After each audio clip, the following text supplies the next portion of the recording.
Hi engineers, welcome to our first week of distance learning. This is going to explain the expectations for distance learning and help you to get oriented so you understand what it is. So the overview of distance learning. You're going to have new required lessons. You're going to get feedback on your work so you can grow as a student and as an engineer.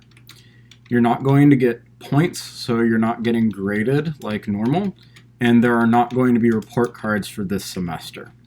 There's also going to be a lighter workload than for normal school. 30 minutes a day for your core classes and 15 minutes a day for engineering classes. A copy of my schedule for distance learning will be on our website. Basically, I'm going to post new content and reply to questions and emails on Mondays, Wednesdays, and Fridays. Tuesdays and Thursdays are set aside for me to do planning.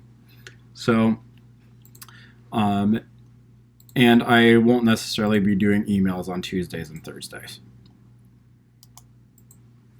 The workload for engineering is 15 minutes of work a day. That is 1 hour and 15 minutes a week. That includes time that you spend watching instructional videos like this one that I post. So my goal is to give you 15 minutes or less of instruction via video and 1 hour of work time each week. You can do a little bit of work every day or pick one day a week where you do all your engineering work. Engineering is project-based, so you'll have the option of doing more work, but that time is optional. The plan that I have for engineering is that we're going to start by learning how to program using Scratch, and then we'll move into an independent project where you document your progress each week. So communication is really important. Please check Google Classroom regularly and check your email regularly. At minimum, you'll need to check once a week, and Mondays would be a good day to check because all of your teachers will be posting new assignments on Mondays. And I'll try hard to have all of our assignments posted on Monday morning. Clarifications and updates might go in the classroom on Wednesday and Friday. It's really important during distance learning that you read carefully. Optional assignments are tagged with optional in Google Classroom. Required assignments are tagged with required. Anything in the supplemental learning section is still optional.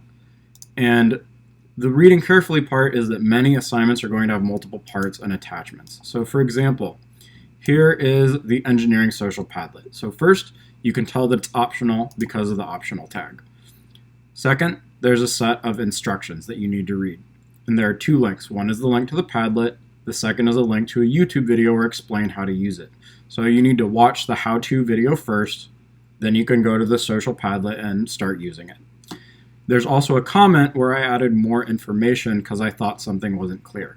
So you need to read the instructions, look at all the materials, and check for any comments that clarify something from me.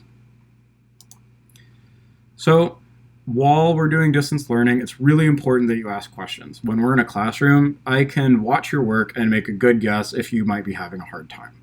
With distance learning, I mostly only know that you need help if you tell me. So please ask questions when you're confused, ask for help when you need it. Google Classroom comments are a good way to ask those questions.